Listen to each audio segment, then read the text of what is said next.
Hi everyone, I am Mohan Kumar. I will talk today some applications of direct sum. Okay, so in the previous videos we have discussed on the direct sum. Okay, so as you know that what is the direct sum and the definition of the direct sum.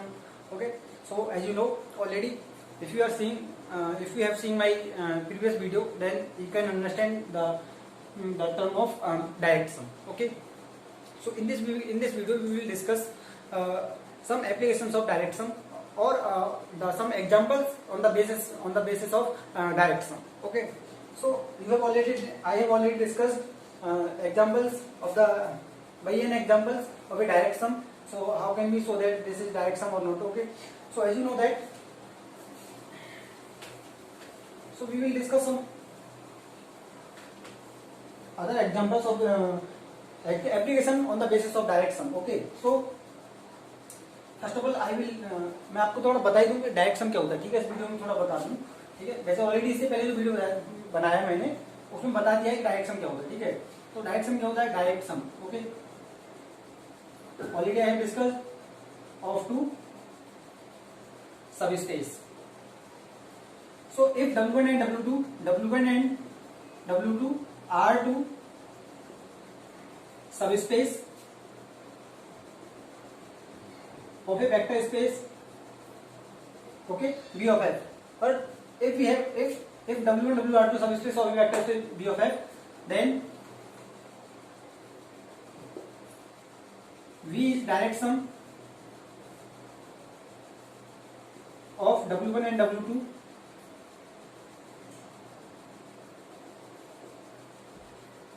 if and only if V is equal to W1 plus W2 and W1 intersection W2 equal to non empty. मतलब intersection zero will be equal non empty हो जाए और उनका जो सम हो जाए वो किसके इक्वल हो जाए? V के इक्वल हो जाए. तो मैं क्या कहूंगा, जो मेरा वेक्टर स्पेस है वो क्या हो जाएगा? डायरेक्ट सम हो जाएगा दोनों सब स्पेसेस का. Okay, so now this is the definition of the direct sum of two subspaces. Now we discuss some problems on the basis of direct sum. Okay, so which is important for the UPSC. Okay, so UPSC can ask some such type of questions. Okay, so जैसे question बनता है मेरा, ठीक है, question जो मेरा question है कि if W1 equal to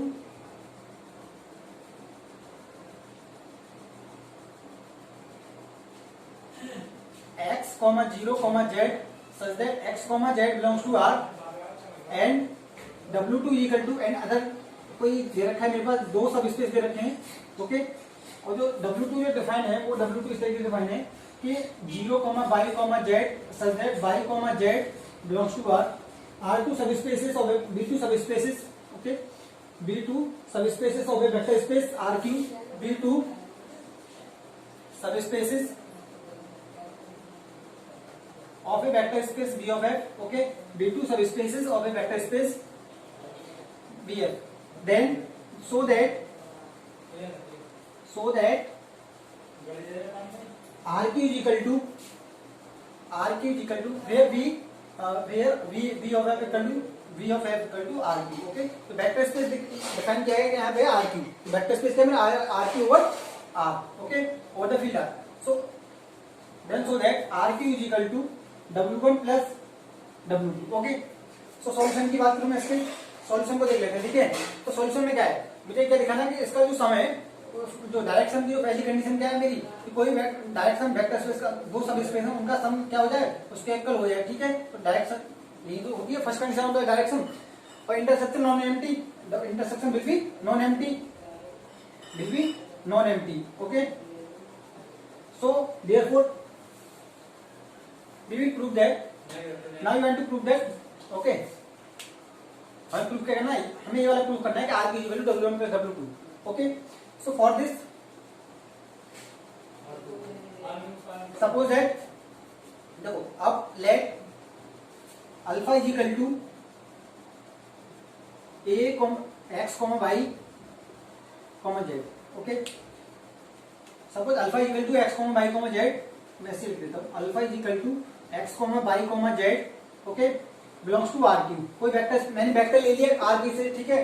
अब मैं क्या कह रहा हूँ, इसको इसकी फॉर्म में लिखना, मतलब अब इसका मतलब क्या है, इसका मतलब क्या है, इसका मतलब ये है कि कोई वेक्टर ले लो कि आर क्यू से, उसको क्या दिखा दूं, उसके linear combination of one vector of W1 and W2, okay.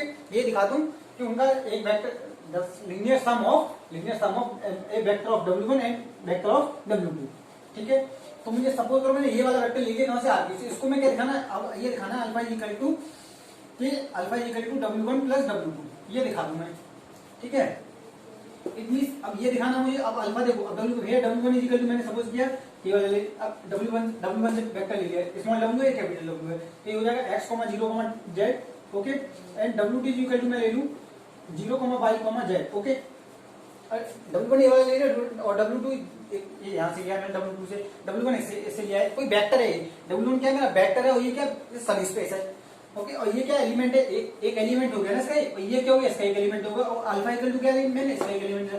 क्या मैं इसको इसकी फॉर्म में लिख सकता हूँ, how can be write, so I can write this alpha x, y, z equal to, okay, देखो x, 0, x,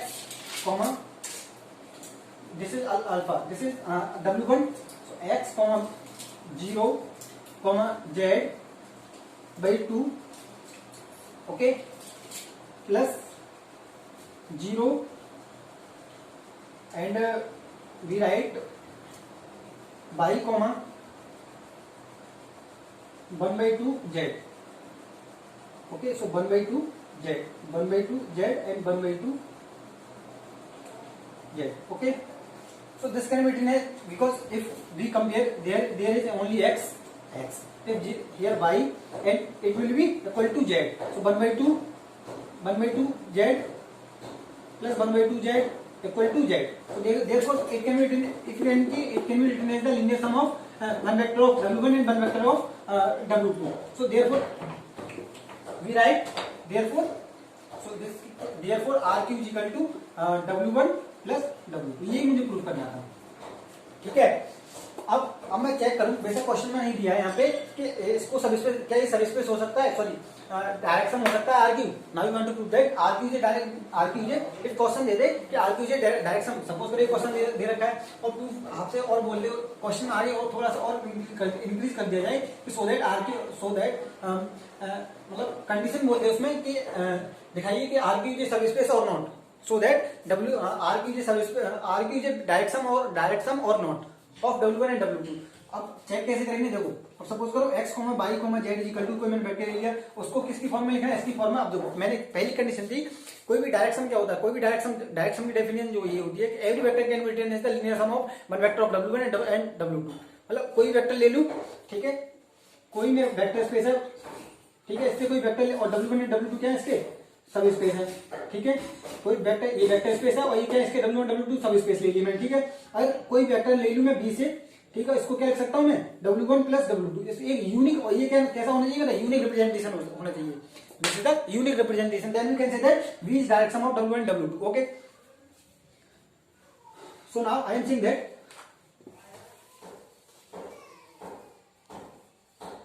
देखिए तो ये वाला है, अब मुझे देखो क्या ये यूनिक रिप्रेजेंटेशन है, अब ये वाला यूनिक रिप्रेजेंटेशन हो जाए तो मैं क्या करूंगा, R Q J direct sum of W1 W2, okay.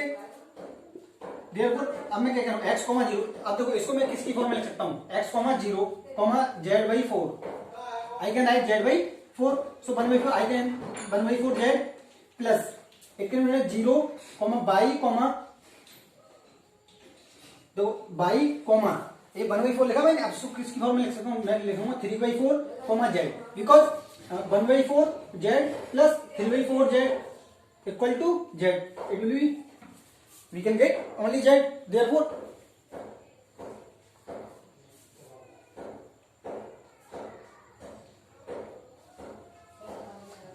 we find only z, therefore this representation is not unique, therefore देखो मैंने क्या कहा, कोई भी डायरेक्ट सम क्या होता है, डायरेक्ट सम ये होता है कि उसका कोई वेक्टर ले लूं और W1 W2 सब स्पेस है, तो उसका कोई वेक्टर ले लूं, उसको क्या लिख सकूं, एक यूनिक रिप्रेजेंटेशन लिख दूं मैं उसका, तो क्या कहूंगा वो मेरा डायरेक्ट सम हो जाएगा, ठीक है, जिस तरीके से अभी मैंने बताया था। अब मैंने देखो, अब मैंने क्या किया, एक वेक्टर ले लिया, एक वेक्टर लिया इससे आरक्यू से, ये क्या मेरा वेक्टर स्पेस आरक्यू, ठीक है, आरक्यू क्या है मेरा वेक्टर स्पेस है भाई, आरक्यू वेक्टर स्पेस, और W1 W2 क्या है मेरा सब स्पेस है, यहाँ पे W1 W2 क्या दे रखे हैं, सब स्पेस दे रखी है, ठीक है। तो मुझे अब आरक्यू को जब पहली कंडीशन मैंने अकॉर्डिंग टू क्वेश्चन तो मैंने प्रूव कर दिया, क्वेश्चन तो मेरा सॉल्व हो गया ये वाला, ठीक है। अब देखो, अब क्वेश्चन में आगे बढ़ा दिया जाए कि सो दैट आरक्यू इज मतलब क्वेश्चन बढ़ा दिया जाए, check that R Q is direct sum or not, R Q is direct sum or not. तब मैं क्या कहूंगा कि पहले उसका डायरेक्ट सम की डेफिनेशन पे जाइए। डायरेक्ट सम की डेफिनेशन क्या कहती है, डायरेक्ट सम की डेफिनेशन ये कहती है कोई वेक्टर स्पेस है, ठीक है, वो डायरेक्ट सम होगा अगर कोई भी उसके लिए एक यूनिक रिप्रेजेंटेशन मिल जाए। यूनिक मतलब कोई वेक्टर स्पेस ले लूं, वेक्टर कोई वेक्टर एलिमेंट ले लूं, ठीक है, उस वेक्टर स्पेस से, और दो एलिमेंट, एक एलिमेंट सब एक दोनों मतलब एक एलिमेंट सब स्पेस से ले लूं, ठीक है, जो अभी बताया था मैं, जैसे बी मेरा वेक्टर स्पेस हो गया, W1 W2 सब स्पेस हो गए, तो एक इससे एलिमेंट ले लूं बी से, और इसको क्या लिख दूं W1 plus W2, where W1 goes to W1, W2 goes to, तो this representation will be unique होना चाहिए, रिप्रेजेंटेशन क्या होना चाहिए, यूनिक हो जाना चाहिए। तो मैं क्या करूंगा, मेरा आरक्यू जो वेक्टर स्पेस है वो क्या होगा, यूनिक हो जाएगा। जब यूनिक हो जाएगा इट मींस, अब देखो, अब मैंने क्या किया कि अब जो वेक्टर स्पेस लिया था मैंने यहाँ पे आरक्यू मेरा वेक्टर स्पेस है, उसके लिए अल्फा कोई वेक्टर ले लिया मैंने, W1 ये मिल गया, W2 ये मिल गया, W1 क्या है मैंने इससे W1 इससे लिया, W2 इससे वेक्टर एलिमेंट ले लिया मैंने। अब जो मेरा ये वाला जो वेक्टर स्पेस है, तो वेक्टर एलिमेंट है, उसको मैंने क्या किया, दो फॉर्म में लिख पा रहा हूँ, इसको मैं इस तरीके से लिख पा रहा हूं, इसको इस तरीके से, it means this imply there are at least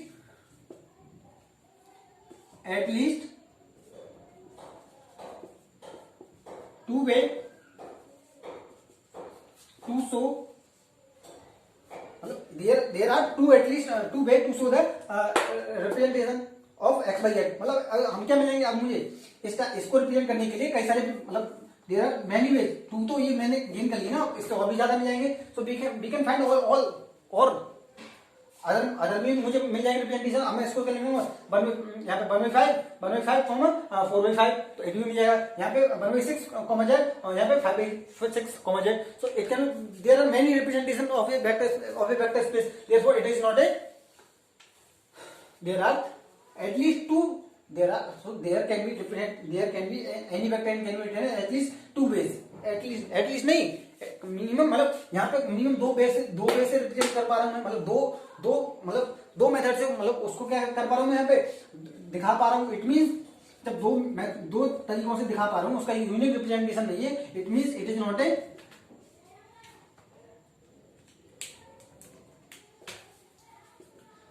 not a direct sum. Direct sum कौन सा सम नहीं, डायरेक्ट सम क्या नहीं मेरा, RQ is not A direct sum, okay, समझ में आया। अब मैं इसको कोई वेक्टर क्या है, कोई वेक्टर ले लूं उससे वेक्टर स्पेस से, और W और दो वेक्टर ले, एक एलिमेंट मतलब एक सब स्पेस से ले लूं उसको, वो उनका लीनियर सम दिखा दूं, ठीक है, और लीनियर सम क्या होना चाहिए, वो यूनिक होना, क्या होना चाहिए, यूनिक हो जाए, तो मैं क्या कह दूंगा, मेरा वो डायरेक्ट सम भी हो जाएगा, ठीक है। डायरेक्ट सम की डेफिनेशन मैंने बताई है, ठीक है। अब ये डेफिनेशन बताई मैंने, अब मैंने क्या किया इसको शो करने के लिए, अब देखो एक इस वाले वेक्टर को, ए वाला वेक्टर को मैं क्या दो फॉर्म में डिफाइन, मिनिमम दो फॉर्म में तो डिफाइन कर ही पा रहा, अरे इस और भी मिल जाएंगे मुझे डिफाइन कर सकता हूँ, जैसे अभी बताया मैंने, यहाँ पे 1/5 ले लूं, यहाँ पे 4/5 ले लूं, मिल जाएगा ना, और भी मिल जाएंगे। तो अब देखो कम से कम दो वे तो मुझे मिल ही रहे, और मिलना चाहिए क्या, डायरेक्शन के लिए एक वे, only there is only unique representation, then we can say that it is direct sum, but there are two ways, two or more than two, so therefore arc is not a direct sum, okay। So next I will take some other examples. My question is that if W1 question is that if W1 equal to define a comma b comma c such that a comma b comma c, इस तरीके से define है मेरा, A B C है, और जो a equal to B equal to C, okay, और A B C किससे कहां पर बिलोंग कर रहा है, आर में बिलोंग कर रहा है, ठीक है। एंड W2 दे रखा है मेरा कोई सब स्पेस दूसरा किसी वेक्टर स्पेस का, a comma b comma c that दैट a is equal to 0, okay. R2 subspaces of a vector space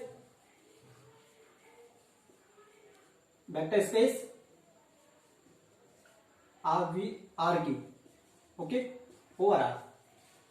ये मेरे पास कोई W1 W2 सब स्पेस मिल गया मुझे आर की पे, ठीक है, और आर की क्या मेरा ये वाला दे रखा है। तो इसमें क्या कह रहा है क्वेश्चन में, तो सो दैट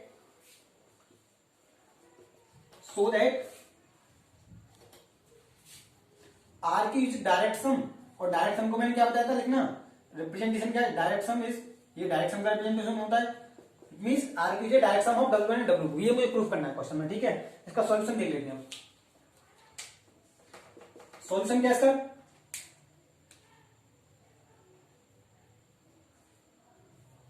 अब देखो इसका सॉल्यूशन की बात करूं मैं, ठीक है।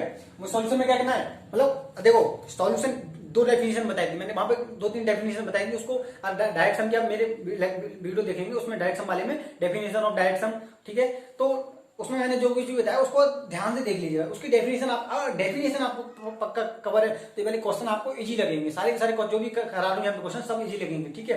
कि हमें करना क्या, हमें डायरेक्ट अप्लाई करना है किसको, डेफिनेशन को अप्लाई करना है। जब डेफिनेशन ही हमें कंप्लीट नहीं तो क्वेश्चन कहां से हल हो जाएंगे भाई, ठीक है। तो देखिए अब सपोज W में गिवन है, W1 इक्वल टू क्या रखा है, A, B, C such that A is equal to B is equal to C and W2 is equal to रखा मेरे पास A, B, C such that A is equal to 0, okay. Now अब मुझे करना क्या है, फर्स्ट कंडीशन होती है मेरे डायरेक्ट सम के लिए, कोई भी डायरेक्ट सम होता है उसके लिए W1 प्लस W, और कोई आर के is equal to, first condition होगी मेरे पास ये पहला प्रूफ करना है मुझे W1 plus W2। Second proof करना है मुझे कि intersection will be non empty, ये मुझे प्रूफ करना है। मतलब कोई भी डायरेक्ट सम क्या होगा, मैंने डेफिनेशन में बताई थी, कोई भी डायरेक्ट सम होगा अगर उसका कोई भी वेक्टर में कोई वो उसके उनके सम के इक्वल हो जाए और उनका intersection will be non empty. So I will prove that first भी प्रूफ आर की is equal to W1 plus W2। अब इसको प्रूफ कैसे करना, देखो अब मैं इसको क्या लिखूंगा, देखो अब सपोज करो let alpha is equal to A, B, C belongs to R3। कोई वेक्टर ले लिया मैंने, ठीक है, ये मैंने कोई एलिमेंट ले लिया, कहां से, इससे R3 से, ठीक है। अब इसको क्या, अल्फा को रिप्रेजेंटेशन दिखाना मुझे इसकी फॉर्म में, इसकी फॉर्म में लिख सकता हूं। अब देखो alpha is equal to, it means ABC A, B, C is equal to, अब देखो इसको क्या मेरा पहला लिख रखा है तो 0, ठीक है। मैं लिखूंगा इसको A, 0 या फिर मैं इसको लिखूंगा 0, A, ठीक है। वहां पे A इज इक्वल टू 0 दे रखा है सेकंड में, ठीक है। तो 0, A, B, ओके, यहाँ पे C दे रखा है ना, तो यहाँ पे लिखूंगा मैं B, C plus A, B minus A, C minus B minus A and C minus, and it can be written as C minus A। तो B, A से A वाला कैंसिल हो जाएगा मेरा A, I can write here A and here we write B, so therefore B minus A B, okay, it can be written as CA. So I can write or not. So if A here A and B, if we add here it, so we find B minus A. So if we add A plus B minus A equal to B. Similarly B, sorry यहाँ पे no. If we write here we write here we can write A. Okay, so here we can write A, if A equal to A plus C minus A, therefore C. So it can be written as in the form of therefore, or there is any other method or okay, no, okay. So देखो इसको मैं इस तरीके से लिख सकता हूँ A, okay. So if we or here, because second is here, देखो इन सेकंड में क्या दे रखा है, A equal to 0 दे रखा है, तो देयरफॉर सेकंड में क्या दे रखा है, मैं मुझे सेकंड का एलिमेंट लिया मैंने वाला, और ये फर्स्ट एलिमेंट है मेरा, तो फर्स्ट का एलिमेंट देखो इस तरीके से होंगे नहीं होंगे। और देखो ये कैसे होंगे, देखो ये तो दे रखा है मेरा A B C, अब A B इक्वल टू दे रखा है A, B इक्वल टू क्या दे रखा है मेरा A, अरे A B C, तो A B की वैल्यू क्या दे रखा है, यहाँ से सपोज ये तो एलिमेंट होंगे, अब B की वैल्यू क्या मेरी, B इक्वल टू भी है और C इक्वल टू भी है, तो इसको A लिख सकता हूँ। और यहाँ पे सेकंड में A 0 और B माइनस है और C माइनस है, इसको इस तरीके, अब मैं इनको ऐड करूंगा तो देखो क्या मिल जाएगा मुझे, मिल जाएगा. So this implies RQ is equal to W1 plus W2. Okay. Now we will prove that second condition W2 equal to 0 ये प्रूफ करना है मुझे. इंटरसेक्शन में भी नॉन एम्प्टी. सो देयरफॉर अब देखो इसको प्रूव करने देखो. अब मुझे W1 में क्या है, ये वाला एलिमेंट दे रखा है, W1 में ये दे रखा है और W2 में ये दे रखा है. और जो W1 इंटरसेक्शन W2 में क्या दे रखा है मिल जाएगा मुझे. ये सभी एलिमेंट मिल जाएंगे यहाँ पे जो एलिमेंट्स में दे रखे हैं. ठीक है. तो A B C A B C such that A is equal to B is equal to C and A is equal to 0. Okay. अब suppose alpha is equal to alpha belongs to alpha is equal to A B C belongs to W1 intersection W2. Okay. फिर अब देखो अब यहाँ से alpha क्या है मेरा. अब यहाँ पे देखो A इक्वल टू 0 तो therefore A is equal to 0. So ABC belongs to ABC. अब सपोज करो ABC बिलोंग्स टू सपोज कि मेरे इंटरसेक्शन नॉन एम्प्टी है. ठीक है. अब देखो अब A की वैल्यू क्या है यहाँ से A इक्वल टू 0 तो देयरफॉर अब A is equal to 0 therefore अब यहाँ से देखो B इज इक्वल टू 0 भी हो जाएगा और it mean C is equal to 0 हो जाएगा. तो therefore all elements of 0 therefore 0,0,0 belongs to W1 intersection W2. So therefore 0 element there is no element, so therefore only 0 belongs to W intersection में therefore W1 intersection non empty. Hence देखो अब मैं क्या कर रहा हूँ दोनों condition are satisfied. So W1 intersection W2 is non empty and we can write here. So this we can say that this implies RQ is equal to W1 is that W2. So RQ is a direct sum of W1 and W2. Okay. मिलते हैं नए lecture में. Thank you for watching.